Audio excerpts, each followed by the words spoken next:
What do you get when you mix Mission Impossible 2 with Tango and Cash? You get Hobbs and Shaw.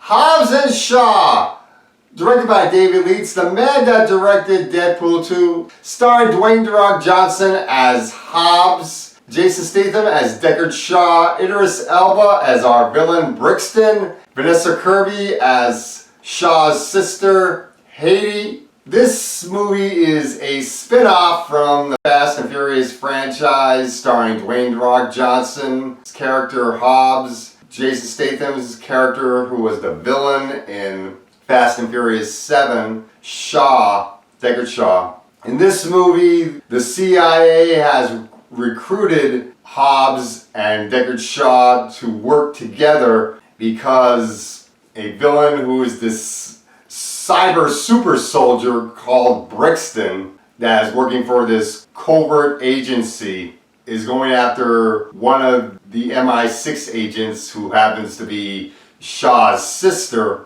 played by Vanessa Kirby, because she has this virus that could wipe out humanity, and Brixton wants to use the virus as a weapon. So Hobbs and Shaw have to go after Haiti to get the virus, and we find out that Hades actually injected the virus capsule into her. She has a certain amount of time before the virus actually gets into her system, and she becomes a carrier that could start a plague. So they gotta use this machine to get it out of her, and that's pretty much our movie. Now, I did like the trailer to this movie, so that's the reason why I wanted to see it. And even though I haven't liked all the movies from the Fast and Furious franchise, I thought that this might be a pretty good film. And this movie did look like Tango and Cash a little bit, because you got Hobbs and Shaw, who are two guys who you can tell by the trailer hate each other. They have different styles of how they fight, where Hobbs is all muscle and Shaw is more of a finesse kind of guy when it comes to fighting. And these guys are great together. Their chemistry is awesome. I love the way they insult each other, and the banter that they got together is so cool. The action in this movie is really good and very over the top. They have thrown logics and laws of physics out the window. And it's kind of funny that Idris Elba's character calls himself the Black Superman, and that is pretty funny. And with these two heroes, these guys are almost like their own versions of Superman, considering Dwayne Johnson in one scene is like holding a helicopter, and he's holding a car to make sure the helicopter doesn't fly away during the climax of the movie. And Jason Statham, with the way he finessively fights people and everything. Vanessa Kirby, I did like in the movie. I thought she was a really cool woman in the film. Idris Elba plays a great villain in the movie. I did like all the different powers he has. His cybernetics appear to give him the ability to know opponents' movements before they do them, which was pretty cool.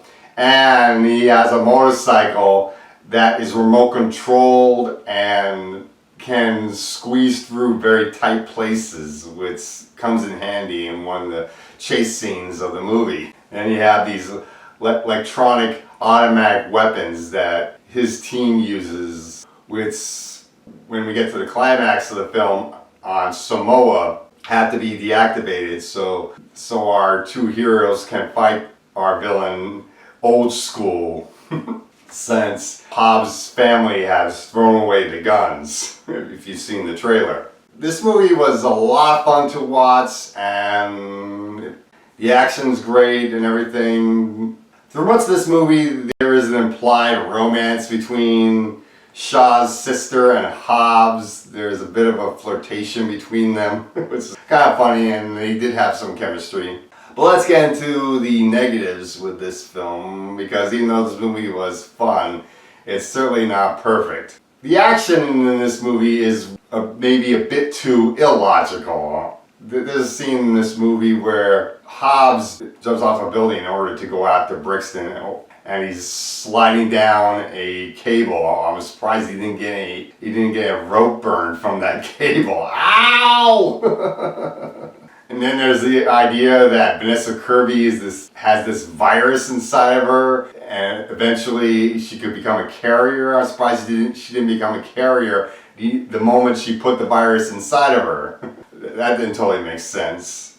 Not all the acting is that good from some of the smaller characters, and then we have Kevin Hart, who shows up in the movie briefly. I found his character to be very annoying and totally pointless. You could take his character out of the movie and the movie would still be fine without him. So I don't know why his character is even in it. I know his character is in it for a little bit of comic relief, but you got enough comic relief from Jason Statham, Dwayne Johnson, so you really don't need Kevin Hart, really. And you also have Ryan Reynolds in the movie, providing some comic relief. You don't need Kevin Hart. Overall, this is a fun movie. It knows what it is, just a crazy popcorn action film. If that's what you want from an action film, you're gonna like this movie. Don't expect a great big awesome blockbuster like Avengers Endgame, and you may not like this movie. So I'm gonna give this movie a B-. Definitely check out Fast and Furious Presents Hobbs and Shaw.